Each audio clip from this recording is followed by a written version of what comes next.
So we look back on that history and we understand the history of what they did, but they came from a very strong family.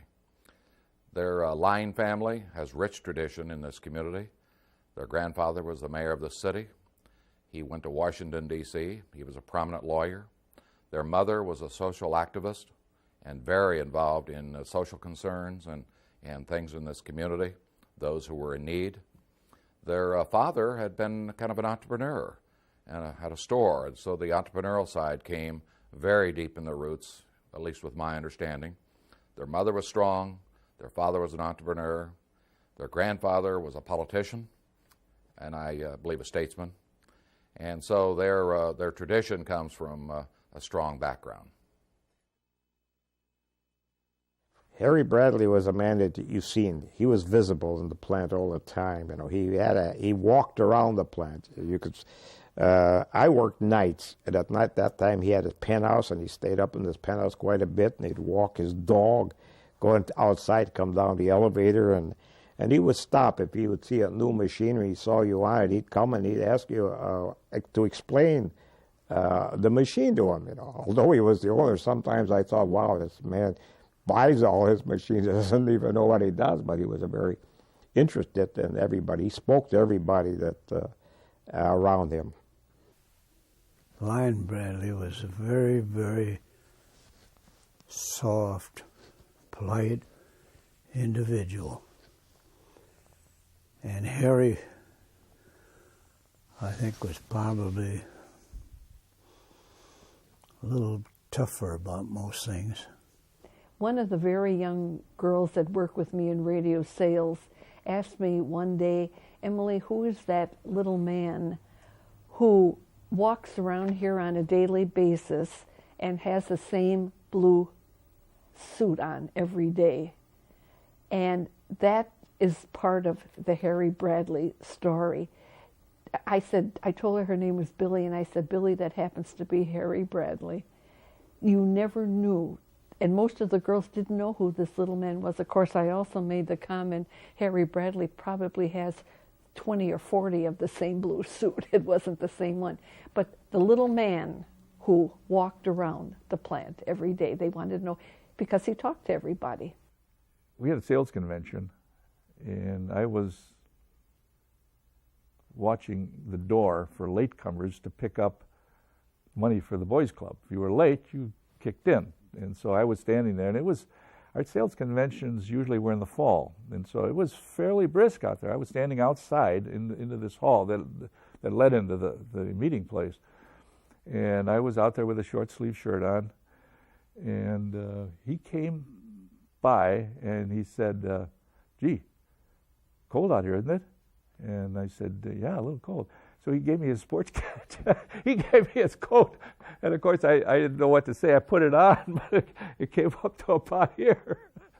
As soon as he went in, then I took it off again. And the fellow from the personnel department said, you're going to be a gopher for Lynde Bradley.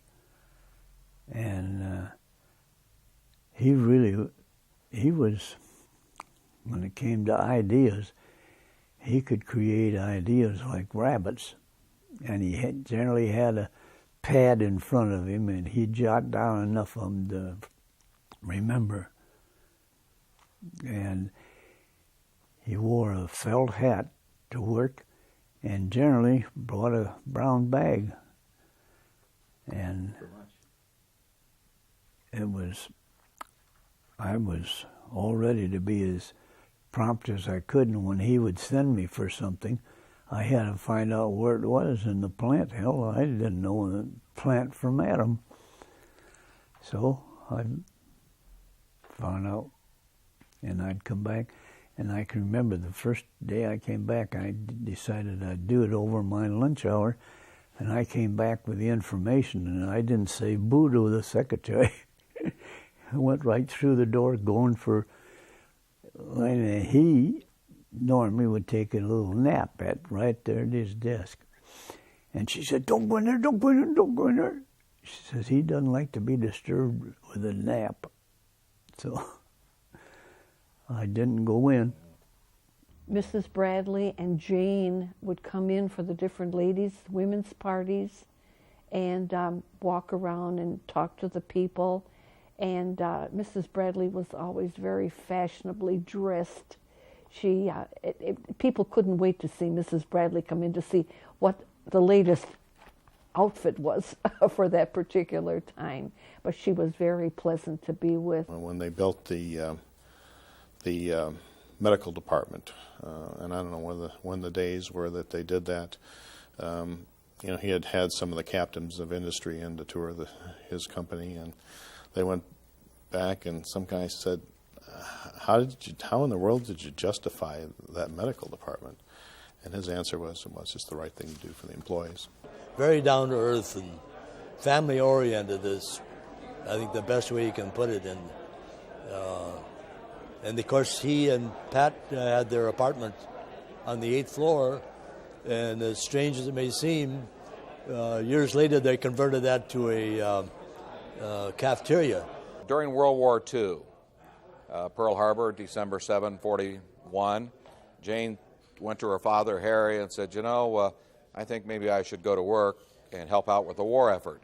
And so all during the World War II era, for those 4 or 5 years until 1945, Jane Bradley Pettit, worked at the company.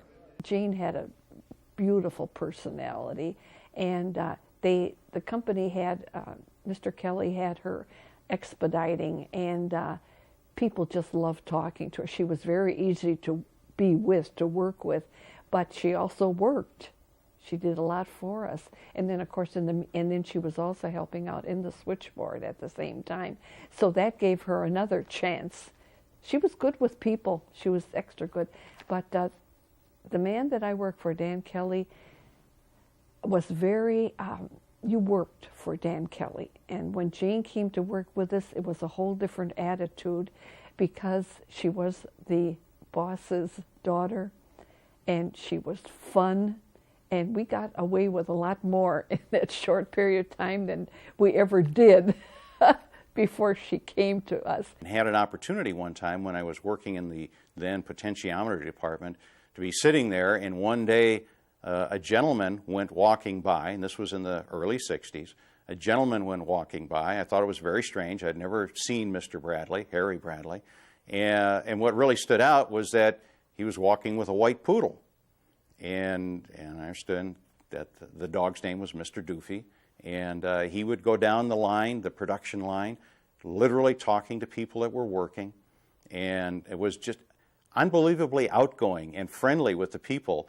And again, just keeping in mind that there were probably upwards of 6,000 working at that time, and people would talk to him, and you know, he didn't turn away from anybody. If somebody, there was one time I remember a person complained about a fan blowing on the back of their head during the day because there was no air conditioning in the factory. Windows were open, but it was still warm in the summertime. Next day, that fan was gone. Harry was a very sensitive person. He was very interested in the political arena. He tried to buy the Milwaukee Sentinel so that it could be a conservative voice in the Milwaukee community. He sponsored a radio show every night run by and commented on by one man that he knew, whom he had wanted to have as the editor of his new newspaper. The purchase of the Sentinel fell through, but then Harry had this man, Bob Segrist was his name, and Bob had a facility over in Milwaukee, but then in Madison, and I can remember going over there. Bob was on the radio every night, and Harry would tour the plant at all hours of the day and night. It was his home. He lived, as you know, in the plant. And I can remember he was talking to me one night, and he said, whoops, wait a minute, Bob Segrist is going to be on in 5 minutes. See you later, Bill, and off he went. The Bradleys never demanded attention, publicity. You knew what they were doing business-wise, but their personal life was a whole different story. It really was. And even with Jane Bradley Pettit, I'd been told down the line that there was so much more than she did that was never known. They didn't want the publicity. there's a lot of it that had to come out because of the dollars involved and the different foundations and stuff. But I was told that there was so much that she did for people that nobody ever knew about. I think they helped create an environment that of that very strong bond between a company and its employees, and it's the kind of thing that make the people that work there feel like they're just a part of something that is really special. And I think they created that kind of environment, atmosphere.